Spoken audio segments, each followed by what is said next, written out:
All right, we're back with a kind of a new thing that we're trying out, and this is where the pundits respond to at least one of the posts from the prior week. So this one is from Mike Ibanez, and he directed this one at Coach Dave, but we'll all have opportunity to kind of chime in. And it reads, Coach Dave, look at Canelo's resume. You may want him to fight Charlo, who's made his career fighting dudes holding belts that had previously got knocked out.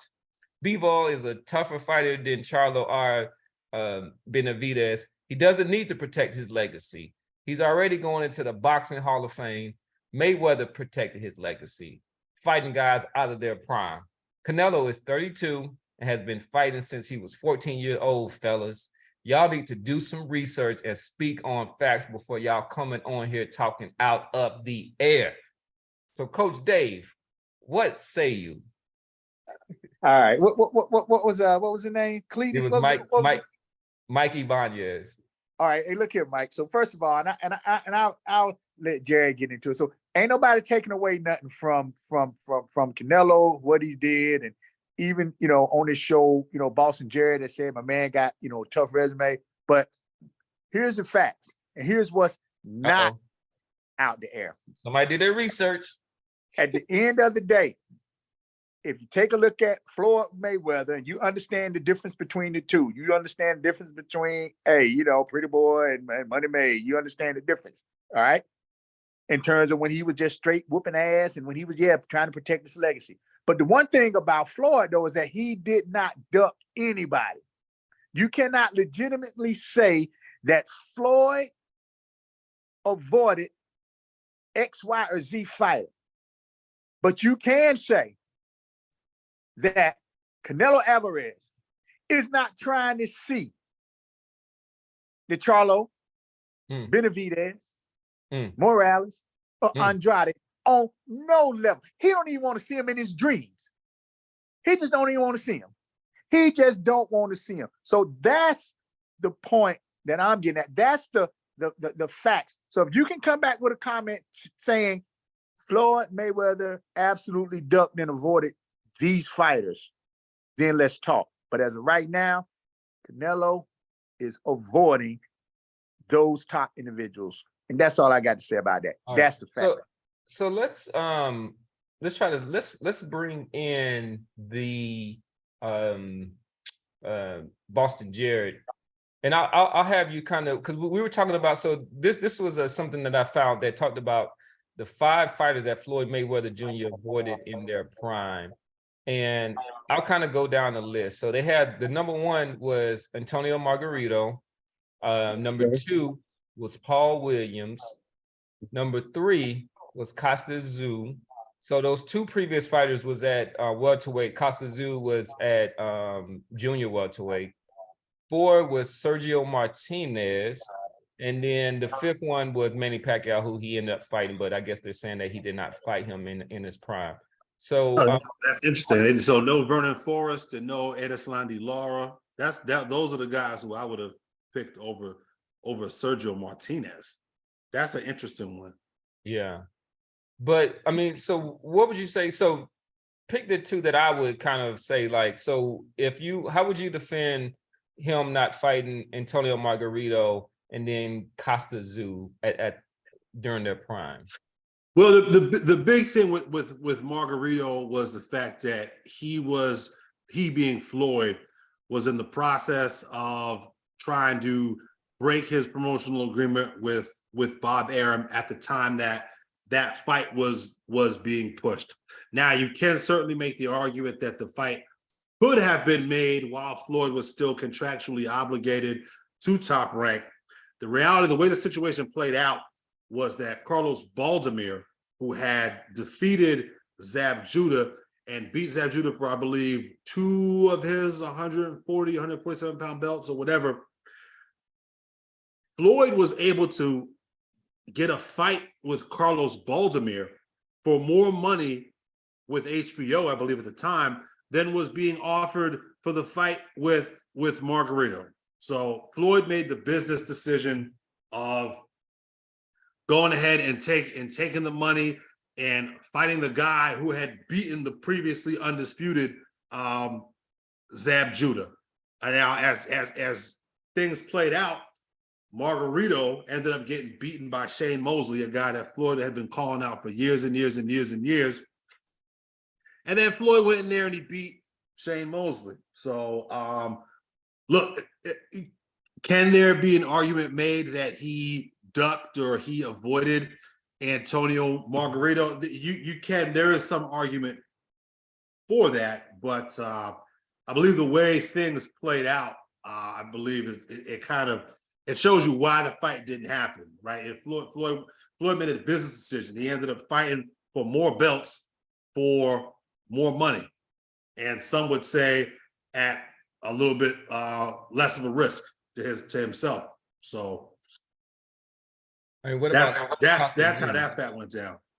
Now the Costa Tszyu one is interesting. I've never ever heard anybody say that Floyd ducked Costa Tszyu. It's similar to the Margarito Mosley argument. Ricky Hatton ended up stopping Costa Tszyu. If I'm not mistaken, I believe Ricky Hatton, if I'm not mistaken, retired Costa Tszyu.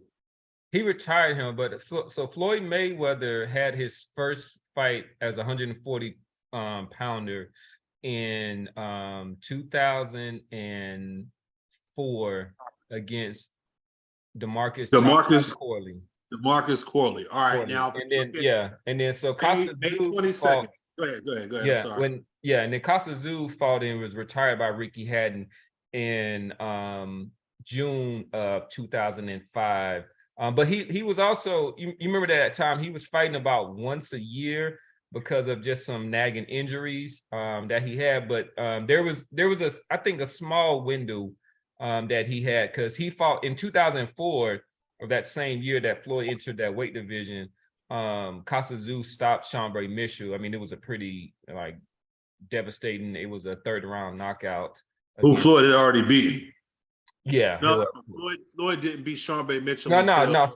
Yeah, Floyd fought Sean Mitchell after he fought welterweight. Him in 2005. Yeah, he fought him at welterweight. Exactly. Okay. All right. All right. So I guess what I'm trying to hear then is, so going back to my man's question, like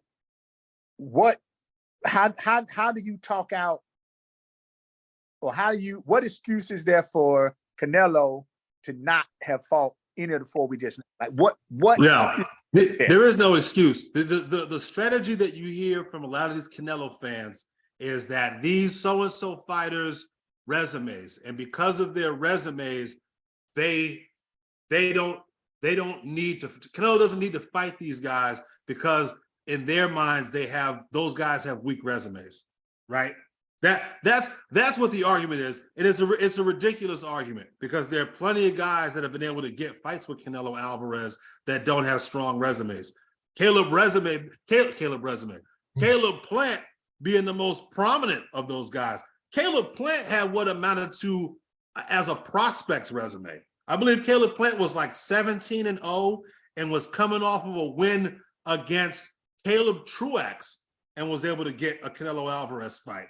But Demetrius Andrade, who was a 2-division champ, signed to the network that you have a relationship with, who you could undisputed against.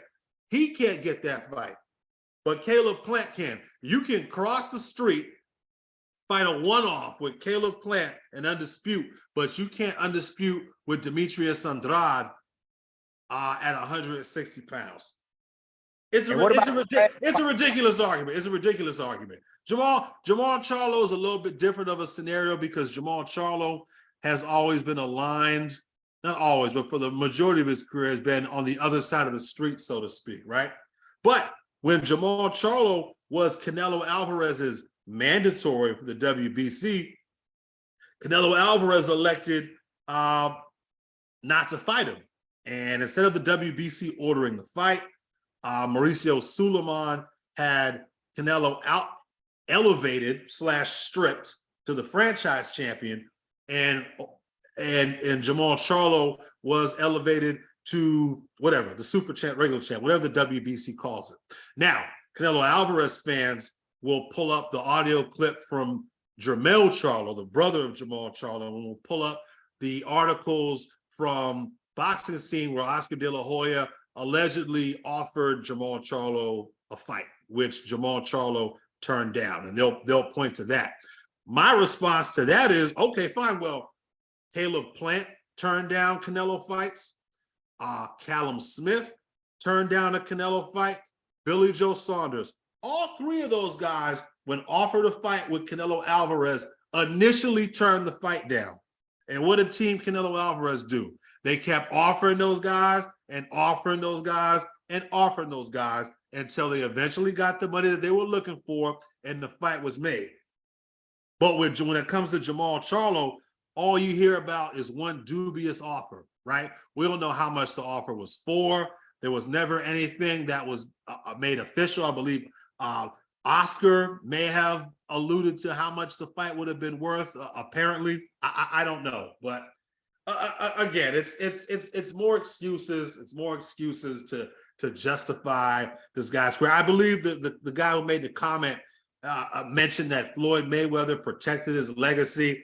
This kid is clearly, I call him a kid intentionally because he couldn't have been alive when Floyd was fighting guys like Gennaro Hernandez and Jose Luis Castillo and Angel Manfredi and Diego Corrales and DeMarcus Corley and Emmanuel Augustus and Ricky Hatton and Oscar De La Hoya and Jesus Chavez. Like, my man. All right, so if I was to retort, let's bring in the casual one, just to kind of trying to close this one out. So as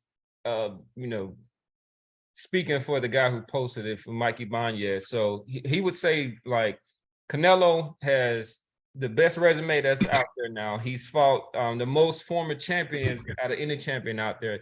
He has people like Lara on his ledger, Alfredo Angulo, Austin Trout, Miguel Cotto, Triple G, Denny Jacobs, Sergey Kovalev, Billy Joe Saunders, Caleb Plant. So what would you say to that in the say where people are thinking that Canelo is avoiding these tougher fights? I mean, all of those are great names, but like, because like, I lost my damn thought.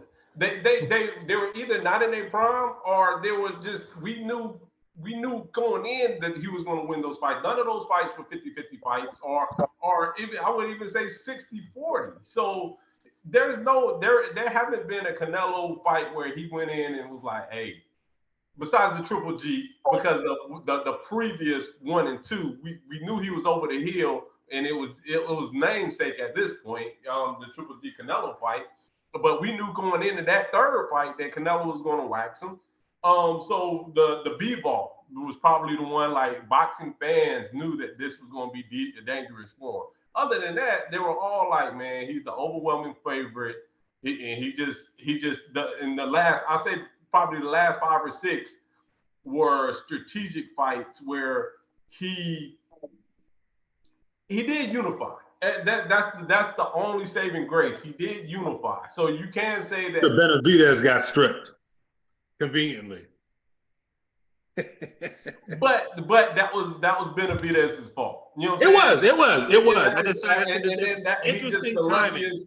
He got very lucky at that. So he was like, and he was at 160, and he had a chance to unify at 160 and chose not to go 168 and unify after Benavidez was stripped. So, I mean, but we say all this, I still got to give him the decline. He's on the downside of still being the face of boxing, man, because that what he did, even though it was against a bum, he does numbers. Yeah. All right, so we're gonna go ahead and close this out with just real quick with our pundit picks.